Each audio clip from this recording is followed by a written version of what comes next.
Please, Rarity, read me a story, please. The little filly pleaded as she was carried on her older sister's back.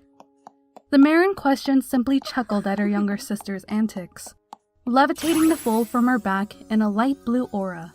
Settling Sweetie Belle onto her bed, she considered the young unicorn's request. All right, sweetie. I'll tell you a story, Rarity said decisively. The filly exclaimed, "Yay!" in joy at the thought of getting something before bed. Rarity thought of what kind of story to tell the excited filly. What do you want in the story? Rarity asked. Oh, how about a cool legend? I love those. Please? Sweetie Belle gushed, thinking fondly of the numerous legends she had heard before. All right, let me think of something. Rarity scanned through her catalog of stories she had grown up with, trying to decide on one. Suddenly, she thought of a story that wouldn't scare the younger unicorn. Sadly, the story wasn't really appropriate for a young lady like Sweetie Belle. Then she remembered an old legend her father once told her when she was young, and thought Sweetie would like to hear it as well. I think I have just the thing, Rarity said with a fond smile on her face. Tell me. Sweetie bounced on her bed, wanting to hear the tale her sister was thinking of. She felt almost as if she were being taunted with a treat, which she would only get if she obeyed. All right, Rarity chuckled. But I need you to lay down. After receiving a blank stare from Sweetie Belle, she added, So I know you're listening.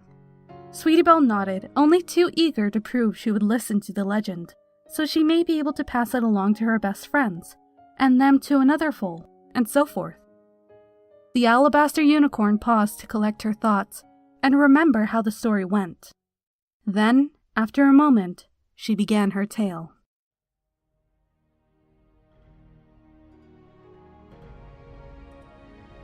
Long ago, at the beginning of time, there is an ancient race that once ruled the earth. But there is something that was missing within them, a hole in their hearts that no amount of wealth, knowledge, or power could ever fill. So in their blind greed for power, lands took up arms against their neighbors, and soon a great war commenced. The war was brutal and merciless.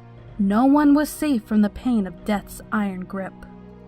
A ruler by the name of King Morpheus, who ruled the eastern lands, watched in despair as his own cities were burned to the ground.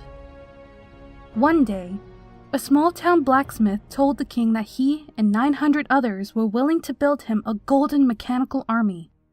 300 times 300 soldiers who never hunger and could not be stopped. With no other choice, and the need for the war to finally end, the king relented. Build me this army you so claim. If you're successful, then I shall reward you. But if you fail, it will be the two of us who shall cause our own demise. When the blacksmith asked what the king meant, he said, For you giving the thought, and me for taking the action. The blacksmith agreed, and with that began to build the greatest army to ever exist. He and his group of men worked night and day and night, until it was finished with the creation of a golden sword to command the army. With sword in his grip, the king commanded the army and sent them to defeat the ones who threatened his land. In his blind quest to save his home, the king was unaware of the destruction that would be led in the near future. When the enemy marched into King Morpheus's capital, the earth beneath their feet shook, and they were met with the sight of great golden monsters that slaughtered everything in their path. The army saw no difference between soldier or civilian. To them, everyone was an enemy. There was only one exception, and that was the king and his own people. The Golden Army felt no pain and showed no mercy. The only one who could stop them was the king himself. It came to the king's attention, through the very blacksmith who had created the Golden Army, that the people of his enemy were being destroyed. Not only the ones who attacked, but innocent people. It was with a great guilt and regret heavy in his heart that the king soon realized his greatest mistake. He did all he could to undo the damage that was caused, and watched as the world he tried to save crumbled and fell around him. With an overwhelming sadness at the destruction of the world he desperately tried to save, King Morpheus locked the army deep beneath the earth, hiding the sword away so no one would use its power to raise the army for dark intentions. And so they lay, to this very day, silent, waiting and indestructible, until a new wielder is found. It isn't true, is it? The legend? Sweetie asked, laying on her back with the large blankets over her. Rarity smiled and thought on the filly's question, tucking the blanket around her sister. I like to think some legends have a bit of truth hidden in them, so it may be. And with that, Rarity gently kissed her sister on the forehead and slipped out of the room, closing the door behind her with a soft click. As Rarity walked down the hall of her cozy home, she smiled, thinking back fondly of the many stories her father had told her over the years. Yet that particular one was her favorite. Though, admittedly, she had changed a few things in the story, but the important parts remained the same. Stopping in front of what looked like a supply closet, Rarity, out of habit, looked from one side to another to check that she was truly alone. As she expected, no one was in sight. Using her magic, she opened the door and quickly entered. Inside the deceiving large room, the walls were lined with countless maps of both Equestria and the Badlands. Several desks were filled with neatly stacked papers and notebooks. In the middle of the wall, furthest the door, was an old painting, its age unknown to pony history. On it showed a strange bipedal creature standing before a golden wave of creatures and silhouetted by the bright glow of a golden broadsword raised above its head. Walking over to one of the desks, Rarity levitated out an old leather-bound book and flipped through its pages, hoping it would help the seamstress. Though making dresses helped as a way to make some bits, it wasn't what she was looking for. As she flipped through notebook after notebook, one thing kept echoing in her mind. A thought that slipped from her mouth as she continued her search. Where did you hide it, Morpheus?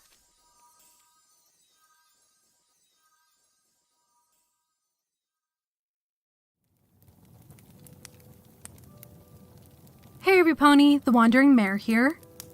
First and foremost, I want to give a big thank you to Hatfield123 for not only allowing me to do a reading of this story, but to edit the story as well. And thank you to Lisboo for voice acting as Sweetie Belle in this production. And I just want to say real quick that The Legend of the Golden Sword is probably one of the funnest and easiest stories for me to have done a narration on. Now let me elaborate on what I mean by easiest. As a narrator, whenever I'm reading any story, it doesn't even have to be pony related, but just in general, I always have this voice, in my head, saying the words to me. That sounds kind of creepy, but the point is that to me it's not just words, it's dialogue. It's like it's happening right then, and I get immersed into the story. And when I was reading The Legend of the Golden Sword, it was just so blatantly obvious what I needed to do as a narrator and sound editor that when I actually started doing it, it was just so much fun and not even stressful in the slightest. I was so excited to just stay up and just work on this project. It has been a blast, even though it's a short production. But yeah, that's all I wanted to say about it. Also, I wanted to let you guys know that I do have a Heart and Hooves Day special coming up. It's already in the works. I'm pulling together all the background music and sound effects and all of that, so keep an eye out for that, okay? I'm thinking about doing a comic dub. Let me know what you guys think in the comments below, or just let me know what you think on Twitter. You can find me at Actually, I forgot my own username. Why don't... I'm just gonna put it on the screen right here. I'll do some research about myself.